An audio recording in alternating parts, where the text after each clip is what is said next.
público como impacto, né? Existe também a questão estrutural, mas é óbvio que esse atraso está causando sério prejuízo ao erário público, seríssimo prejuízo, sem falar no que já foi dito aqui, da questão da qualidade, de ser um direito constitucional, de ser um direito fundamental de acesso à justiça. Além de tudo isso, eu gostaria de deixar claro minha experiência como defensor público, apesar de estar na associação, não estou afastado das minhas funções, na comarca de Contagem, onde nós temos a previsão de 34 defensores públicos e temos apenas 6 na comarca de Contagem, né, que é aqui, na região metropolitana, apenas 6 defensores públicos. E eu, diariamente, tenho que explicar para as pessoas que me procuram o motivo pelo qual ele não vai poder ser atendido, porque em Contagem nós não temos atendimento nem na área civil, nem na área de família. Então, nós temos uma vara criminal provida, das 4 que existem, mais o Tribunal do Júri. A execução penal tem 2 defensoras lá e algumas outras áreas de fazenda pública e tal, que são providas, apenas isso. Então, eu gostaria de deixar essa reflexão para os aqui presentes, para os senhores deputados, dessa necessidade que nós temos de urgentemente providenciar essa nomeação. Muito obrigado. Nós agradecemos aqui as palavras do senhor Eduardo Cavalieri, diretor-secretário lá da DEP.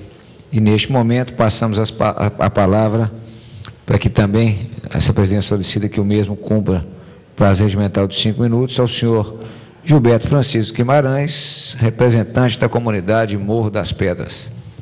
Com a palavra, o senhor Gilberto Francisco Guimarães.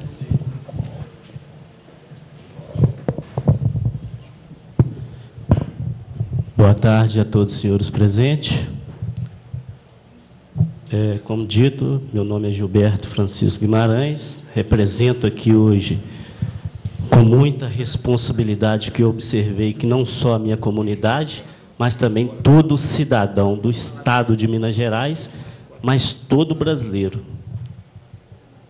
Eu também quero deixar um momento de reflexão aqui, porque, diante de tanta deficiência em defesa do cidadão, eu penso, se aquela casa localizada na Avenida Augusto de Lima, Fórum Lafayette, é a Casa da Justiça, é um abatedouro de humanos, porque ali se torna um corredor de cidadãos que serão penalizados sem o direito de defesa. E onde fica o triângulo da justiça? No meu entendimento, quebrado. Anda de muleta. Desculpa a franqueza.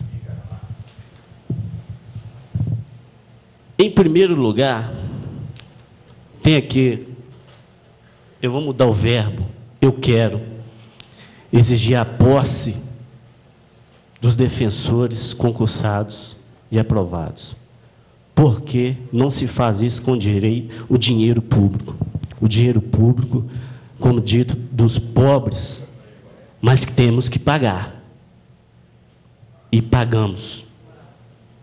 Tem que haver mais seriedade com esse dinheiro, com essa verba. Agora eu quero fazer algumas observações fundamentadas nessa exigência.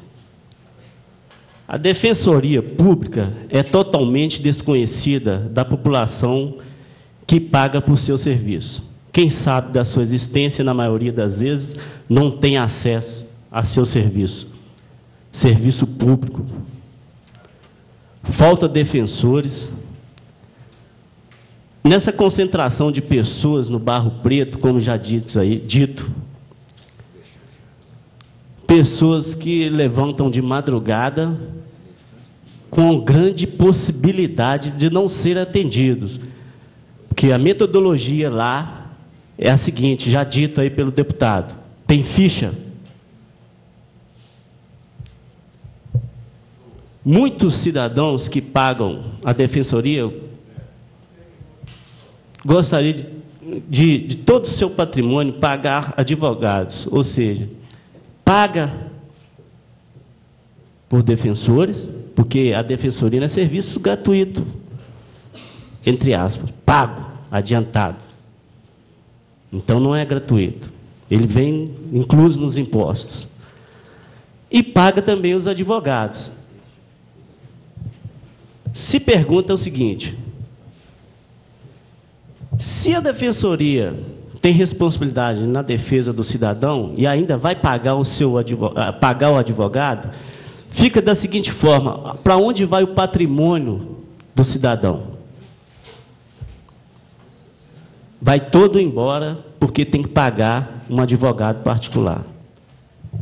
E aonde estão os defensores públicos? Alguns defensores públicos em seus luxuosos escritórios, advogando.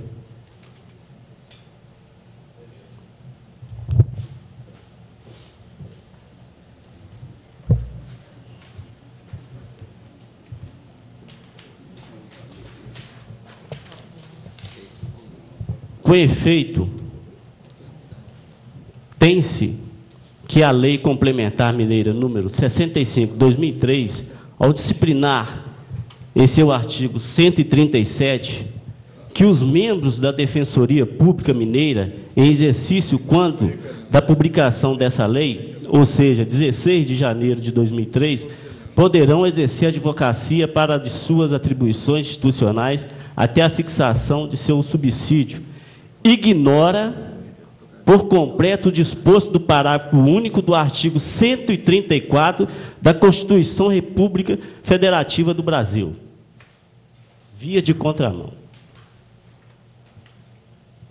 Com efeito, a Defensoria Pública foi criada pela Carta Federal de 5 de outubro de 1988, como instituição essencial à função jurisdicional do Estado, incumbindo-lhe a orientação jurídica e defesa em todos os graus e gratuitamente, já paga disso, dos necessitados. Portanto, é notório que tal atribuição é incompatível com o exercício da advocacia, já explicado, privada, sob pena de interesse maior da administração pública ao criar a carreira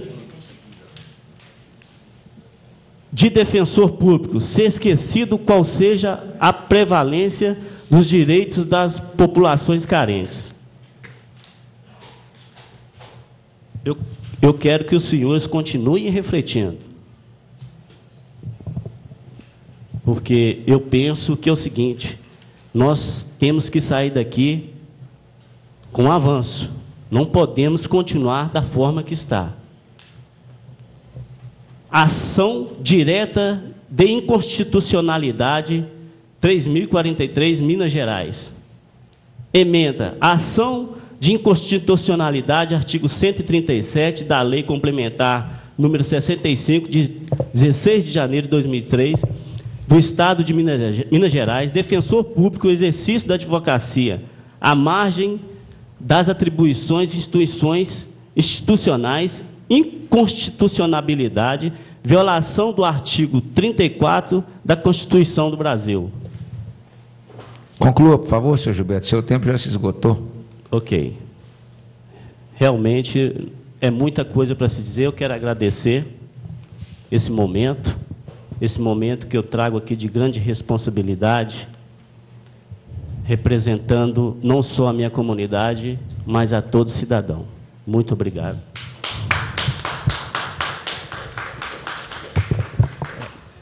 Nós agradecemos as palavras aqui dos senhores e das senhoras que participaram, e quando já entramos na fase final dos nossos trabalhos, este presidente gostaria de indagar do senhor Glauco Davi, que nesse ato representa a Defensora Pública Geral, senhora Andréia Brito, e da mesma forma a senhora Lumena Santos Chaves, se os mesmos, no prazo regimental de 5 minutos, gostariam aqui de utilizar do microfone para suas considerações finais e respondendo a algum dos levantamentos, dos questionamentos que foram aqui apresentados pelos participantes desta comissão. Com a palavra, o senhor Glauco Davi, para volto a reafirmar, no prazo regimental de 5 minutos para suas colocações. Serei breve, Excelência. Obrigado pela oportunidade. Eu acho que essa audiência trouxe dados bastante importantes para a reflexão, não só do Poder Legislativo, mas dado que é uma audiência pública e também acessível ao restante da população do Estado, para compreender melhor a problemática da Defensoria Pública, dos esforços no sentido de enfrentá-las e, principalmente, na coesão de entendimento em relação à demanda que está posta aqui como sendo o objetivo mais imediato a ser alcançado. O que eu vi aqui foi um elenco de argumentações, todas procedentes, todas consistentes, de alguma forma complementares, que demonstram que há unidade de propósito em relação à necessidade e à urgência de que essas nomeações se deem no menor prazo possível. Foram colocados também alguns argumentos que podem servir de reflexão para que o Poder Executivo, dentro de sua independência, defina e, eventualmente, consiga superar os entraves que foram aqui colocados como sendo os impeditivos para que essas posses se deem rapidamente. É um tipo de discussão onde todos têm razão, daí porque eu acho que a gente tem que buscar o que nos aproxima para fortalecer o propósito que é comum a todos. A Defensoria Pública está, como foi dito aqui, no processo de evolução e, em função desse aprendizado, tem utilizado com bastante critério, com bastante responsabilidade, sem austeridade, sem ostentação, com muita austeridade, os recursos que lhes são destinados. Nós temos direito aos duodécimos, mas eles são repassados no limite das disponibilidades orçamentárias que são destinadas à Defensoria Pública. Na discussão do orçamento, eu acho que esse Poder Legislativo tem como se associar aos demais entes autônomos no sentido de promover um consertamento da proposta orçamentária da Defensoria Pública. Eu tenho visto, na minha experiência, ao longo da discussão de orçamento, que, não raro, os intervenientes nessa discussão, que são aqueles elencados no artigo 155, Poder Legislativo, Poder Judiciário, Ministério Público, Tribunal de Contas e Poder Executivo, promove essa discussão como se fossem seres, entes independentes entre si. E depois o membro de algum desses entes vem cobrar da instituição da Defensoria Pública, que é o irmão mais novo, demandas, obrigações que lhes são próprias por parte da lei, mas que não são viáveis em função das suas deficiências estruturais e orçamentárias. Então, tem que haver um sentido maior de unidade para que essas discussões se deem no plano adequado e que se materialize no orçamento compatível com as exigências da Defensoria Pública. A questão remuneratória não pode ser esquecida. Se não tivesse outro argumento, tem um que é bastante suficiente para demonstrar a necessidade de haver um equilíbrio entre as remunerações de instituições que têm a mesma matriz constitucional, têm as mesmas vedações e os concursos são com as mesmas exigências, obrigações, para que as pessoas se destinem a essas carreiras por vocação e não em busca de um melhor padrão remuneratório. Só assim nós vamos ter, de fato, materialmente, paridade de arma, que é o sentido da Constituição quando estabeleceu esse perfil da Defensoria Pública. E nós temos ainda uma reforma que, a meu ver, é mais importante para permitir a independência funcional e administrativa verdadeira da Defensoria Pública, que é estabelecer na Lei de Responsabilidade Fiscal qual é a sua parcela do orçamento, fazendo com que ela deixe de ser uma parte do orçamento do Poder Executivo, fazendo com que o Poder Executivo tenha que responder ou prestar conta em função do orçamento da Defensoria Pública e permitindo que a Defensoria Pública possa realmente dar efetividade às suas propostas orçamentárias, zelar por inteiro por suas obrigações e poder ser cobrado no nível das suas obrigações constitucionais. Eu costumo dizer que a Defensoria Pública, com autonomia, adquiriu capacidade civil, mas não tem ainda capacidade econômica. Mal comparando, é com o filho que tem maior idade, mas depende ainda do pai para realizar os seus projetos de vida.